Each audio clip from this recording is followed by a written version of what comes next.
শালবাগানে একটা ঘটনা ঘটেছে, সেই বিষয়ে আসলে ঘটনাটা কী হয়েছিল বা এর বিষয়ে এখন অবধি কতজনকে গ্রেপ্তার করা হয়েছে? একজন মারাও গেছে। শালবাগান সন্ধ্যাবেলায় একটা ইনসিডেন্ট হয়।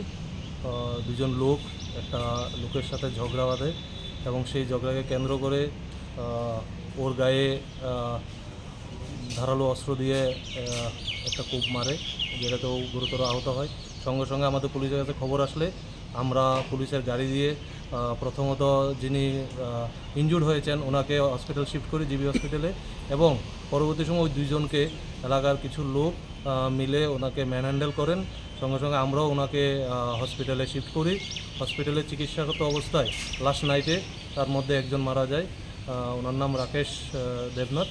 তো সেই বিষয়ে আমরা দুটো মামলা, সেপারেট মামলা লিপিবদ্ধ করি এনসিসি পুলিশ স্টেশনে, এবং এই মামলার সুবাদে যারা ম্যানহ্যান্ডেল করেছেন এদের মধ্যে আমরা দুইজনকে অ্যারেস্ট করি, এবং আগামী দিনও যারা ইনভলভ থাকবে আমরা নিশ্চয়ই অ্যারেস্ট করব। বাকিটা আমরা তদন্তে। আসলে যে প্রাথমিক তদন্তে জানা গেছে না ঝগড়াটা কী নিয়ে আসলে হয়েছিল মূলত? প্রাথমিক তদন্তে জানা গেছে পেট্রোল কিনতে গিয়েছে, পেট্রোলে বাকি নেবে, যিনি কূপ খেয়েছেন উনি একে নাকি অবজেকশন দিয়েছে যে বাকি দেওয়া যাবে না। তো এটা নিয়ে সামান্য একটা ব্যাপার নিয়েই কথা কাটাকাটি হয়।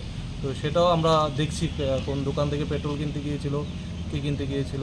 এক্ষণে যেহেতু ইনজুরও চিকিৎসাধীন আছে, তো সেটা অবশ্যই আমরা ভেরিফাই করি। যাদেরকে অ্যারেস্ট করা হয়েছে তারা কী করে এবং তার বয়স মানে নামগুলি কী কী স্যার? নামটা তো আমি এখন কোনখান থেকে দেখে বলতে পারছি না, তবে ওরা প্রত্যেকেই শালবাগান এলাকার লোক, যে দুজনকে অ্যারেস্ট করা হয়েছে।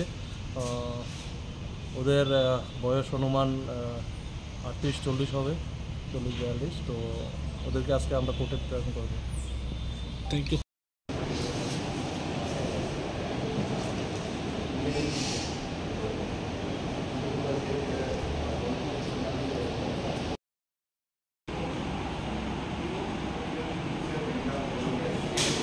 হুম।